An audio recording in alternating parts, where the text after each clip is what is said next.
Bonjour, je suis le docteur Amadou Maïga. Alors je fais cette petite vidéo pour répondre à l'insolence et à la virulence des propos du général Abdou Targa qui a manqué l'occasion de se taire. Le général d'une malhonnêteté incroyable.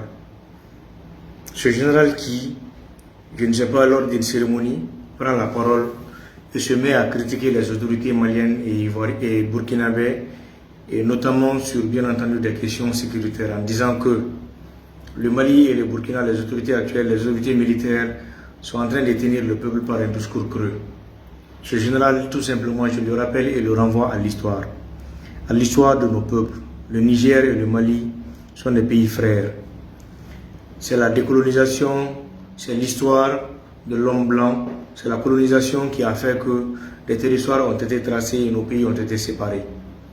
Et l'indépendance de nos pays respectifs ont fait que, bien entendu, nos pays, il y a des frontières, mais les peuples sont restés intacts, les peuples sont restés les mêmes. Quand vous êtes au Niger, vous avez l'impression que vous êtes au Mali, à Gao. Et quand vous êtes à Gao, vous avez l'impression que vous êtes au Niger. Mais je sais que ces propos ne viennent pas de lui. Ces propos lui ont été dictés. Et comme il est un malhonnête, il est un fou, je vais lui apprendre les bonnes manières. Je demande l'indulgence de mes frères et sœurs du Niger et je m'excuse auprès d'eux. Mais l'insolence de ce monsieur, à écouter l'insolence de ce monsieur, j'ai eu une réaction épidermique et je suis obligé de répondre parce que c'est mon peuple, c'est mon pays qui a été agressé selon moi. On ne touche pas au Mali, on ne touche pas à l'armée malienne. L'armée malienne est un symbole, c'est notre sang aujourd'hui. Monsieur Targa, vous dites bien que vous êtes un général. Vous critiquez notre armée, sinon nos armées, parce qu'aujourd'hui, il y a des jeunes militaires qui sont aux affaires. Nous savons que ça ne vient pas de vous. Mais de ceux-là qui sont en train de vous gouverner, puisque l'impérialisme aujourd'hui vit chez vous. Et vous êtes tellement insolent que vous oubliez que vous avez affaire à des peuples souverains, à des pays de guerriers et à des peuples qui sont fiers. Je vous rappelle que ces jeunes militaires, que ce soit le colonel Assimi Goïta, que ce soit le colonel Malik Diaw, que ce soit le colonel Sajo Kamara, ou même Modibo Kone, sont des gens qui ont fait le terrain, qui ont fait non seulement le grand guerre, mais qui ont participé à des guerres de libération de notre pays du jour du terrorisme. Et ont remporté des batailles. Et ces batailles, les vidéos sont là et c'est visible aux yeux et aux yeux de tout le monde. Hélas, qu'est-ce que vous avez fait pour le peuple nigérien? Qu'est-ce que vous avez apporté à ce peuple nigérien qui est martyrisé? Faisons un peu le bilan du dernier trimestre entre le Mali, le Burkina et le Niger. Nous avons vu que des villages ont été décimés. Regardez la carte du Niger. Où étaient toutes ces forces que vous avez citées? Les forces européennes, les forces américaines, les forces africaines, tout ce que vous avez cité. Où est-ce qu'ils étaient? Et vous dites que ces forces aujourd'hui sont là, vous accompagnent, mais en toute indépendance, et ces forces sont derrière le peuple nigérien. Je vous dis que c'est faux. Ces forces étaient avec nous. Et d'ailleurs, il y a encore une partie du monde qui est encore avec le Mali, dans le cadre des actions de l'aménagement. Mais le peuple malien, en toute indépendance et en toute souveraineté, a décidé tout simplement de faire face à l'histoire et de choisir ses partenaires. Quand vous dites que le peuple malien s'est isolé de la communauté internationale, est-ce que le peuple malien est isolé de la Russie? Est-ce que nous nous sommes isolés de la Turquie ou de l'Iran ou d'autres pays et j'en passe? C'est pour vous dire que nous ne sommes pas isolés. Nous ne sommes pas isolés de la communauté internationale, à moins que vous ayez une autre définition de la communauté internationale.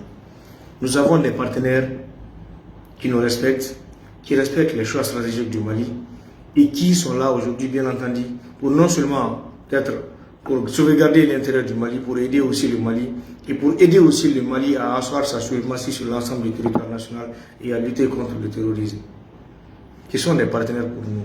Et ces partenaires, je m'en vais pour preuve vous dire que nous avons fourni des équipements militaires qui nous ont aidés tout l'autre jour à déjouer une attaque. Une attaque qui a été bien entendu planifiée, non seulement à l'intérieur du Mali, mais aussi sur une partie du territoire nigérien. Vous avez libéré un otage. Vous avez donné des millions et des millions de dollars. Ces dollars ont servi à quoi? Non seulement vous avez libéré des terroristes, mais aussi vous avez donné de l'argent à des terroristes pour bien entendu planifier des attaques contre le Mali sur le sol malien. Et nous les avons frappés à la vitesse de la lumière, nous les avons traqués et vous avez vu, rien ne reste, ils sont tous sous terre aujourd'hui. La preuve est là et les vidéos sont là pour vous dire que ce n'est pas que des slogans, mais ce sont des preuves qui sont là. Et si vous voulez des vidéos, nous pouvons vous envoyer gratuitement ces vidéos. La capacité de frappe de l'armée malienne est aujourd'hui extraordinaire. Mais pourtant, quand ses partenaires étaient là, l'armée malienne avait quoi? Juste quelques avions. Pour paraphraser l'ancien président, paix à son âme, qui disait que les avions sont cloués au sol. Et c'est pendant que ces avions étaient cloués au sol que ces partenaires européens que vous avez cités étaient chez nous ici. Nous les avons tout simplement remerciés. Ils sont allés chez vous. De chez vous, ils continuent à nous agresser verbalement, moralement, économiquement et tout. Mais qu'à cela ne tienne, nous n'en entendons pas. Le peuple malien est engagé et uni derrière les autorités de la transition. Ce que vous ne savez pas. Je ne parlerai même pas de vous. Je ne parlerai même pas de votre président Bazoum. Mais je ne parle même pas des forces que vous avez citées. Et je ne parlerai même pas de la France. Mais je parle de tous les ennemis du Mali de façon générale. Vous dire que vos pouvoirs sont éteints face à la volonté populaire du peuple malien. Face à l'engagement patriotique des autorités de la transition. Nous avons trois actions et ces trois principes politiques qui gouvernent l'action publique au Mali. Pour rien au monde, nous allons fléchir. Ni vous, ni tous ceux qui gouvernent ne peuvent, contre la volonté manifeste du peuple malien, d'accéder à l'indépendance réelle, à la souveraineté, à la paix, à la quiétude et à la stabilité. Vous servez de base arrière pour les terroristes. Vous ouvrez des couloirs pour les terroristes. Mais malgré tout, nous continuons à les frapper à la vitesse de la lumière. Quand bien même que vous faites cela, vous subissez chaque jour que Dieu fait des attaques. Vous n'avez pas honte. Qu'est-ce que vous avez fait pour le Niger? On peut vous citer des actions, plus de 1000 actions des autorités actuelles de la transition quand ils étaient sur le terrain. Où est-ce que vous étiez? Cachés dans vos bureaux, cachés dans vos bunkers là-bas, en train de tenir des discours, des poudres de parole. Les militaires, ce n'est pas des poudres de parole. Les militaires, ce sont des actions. Et nous avons des jeunes militaires aujourd'hui qui sont sur le terrain.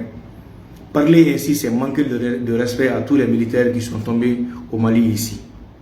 Et c'est le lieu de leur rendre hommage et de leur dire que le peuple malien, le peuple burkinabé, nous resterons éternellement reconnaissants de ces nombreux morts, de ces fils du pays qui ont versé leur sang, non seulement pour la stabilité du Mali, mais pour la stabilité de la sous-région de façon générale. Ces partenaires européens que vous citez, ces partenaires européens, quand ils sont allés bombarder la Libye de Muammar Kadhafi, est-ce qu'ils ont demandé votre avis? Ne pensez-vous pas que les conséquences de la guerre, les conséquences de l'assassinat du président Kadhafi, c'est ce qui s'abat et qui s'est généralisé dans le Sahel? Vous avez manqué l'occasion de vous taire. Et nous allons vous dire qu'il faut vous taire. Il y a une jeune génération, une nouvelle génération aujourd'hui au Mali qui se bat pour la paix, pour la stabilité et la quiétude. Pour rien au monde, nous allons laisser passer de telles insolences. Votre insolence, gardez cette insolence pour vous-même. Gardez votre énergie pour lutter contre le terrorisme. Et laissez-nous mener notre guerre de façon tranquille et de la manière dont nous comprenons. Et à travers des stratégies que nous-mêmes nous faisons ici, nous avons l'indépendance de déterminer la politique nationale de sécurité au Mali. Ce n'est pas le cas chez vous. Vous êtes pris par la gorge, par ces puissances que vous avez citées.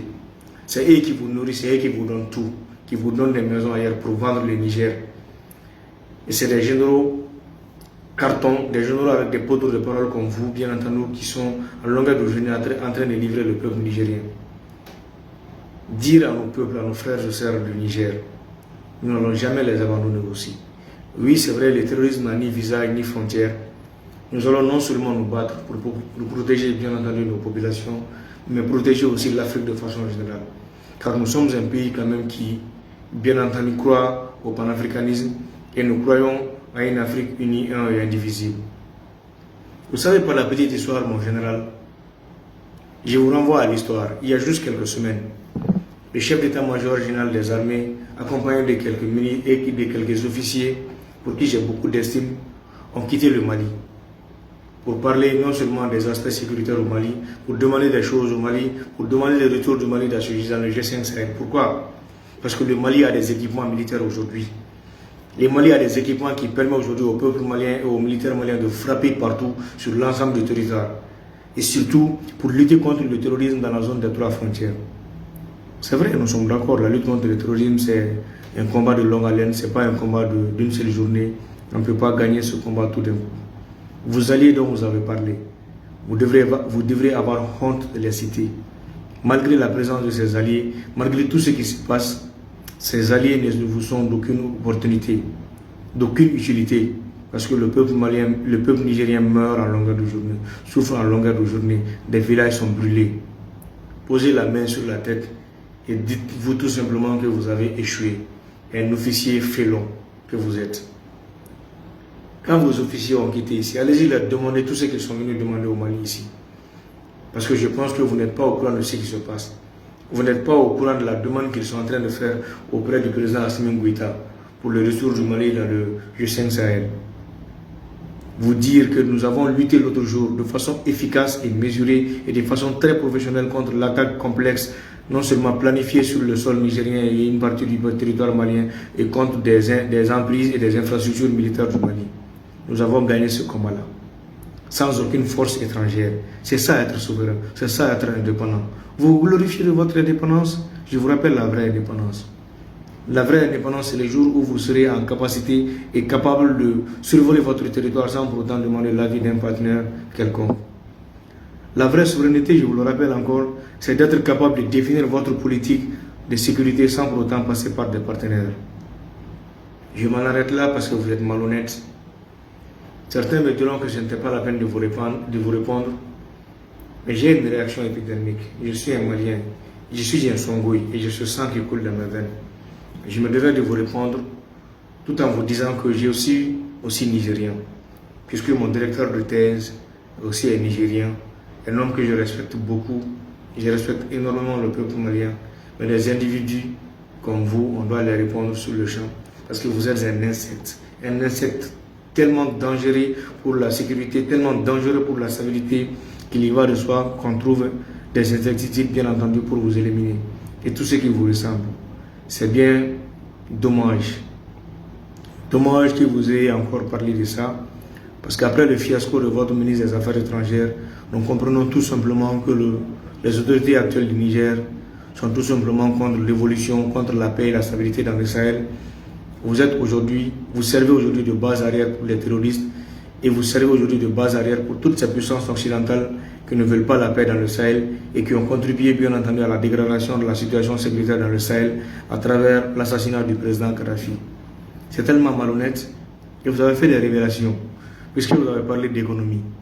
Vous avez parlé de la situation économique de nos pays, sachant très bien que le 9 janvier 2022, nous avons été injustement sanctionnés de façon économique à travers les instruments de politique monétaire et de politique économique de l'UEMOA qui ne doivent en aucun cas servir d'instruments politiques.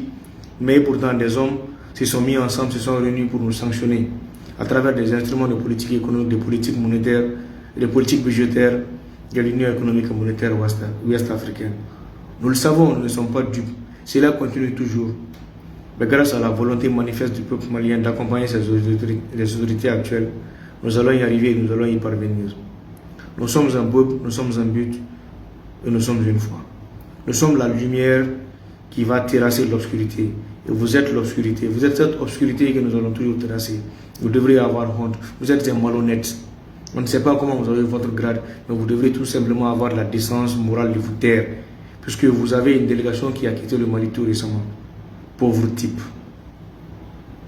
Donc je m'arrête là, tout en souhaitant encore une fois de plus une très bonne fête au peuple nigérien et au peuple malien, et en disant tout simplement que je m'excuse très sérieusement auprès de mes frères et amis nigériens pour ce léger désagrément, mais je devais quand même répondre à l'insolence d'un monsieur, à l'insolence de quelqu'un qui ne mesure pas la gravité de ses propos, et quelqu'un qui n'a ni mesure et qui est sans mesure et qui a parlé avec des mesures et avec démagogie. Que Dieu préserve nos pays, que Dieu préserve le Mali, que Dieu préserve le Burkina Faso, que Dieu préserve le Mali, que Dieu préserve le Niger et que Dieu préserve l'Afrique de façon générale. Je vous remercie.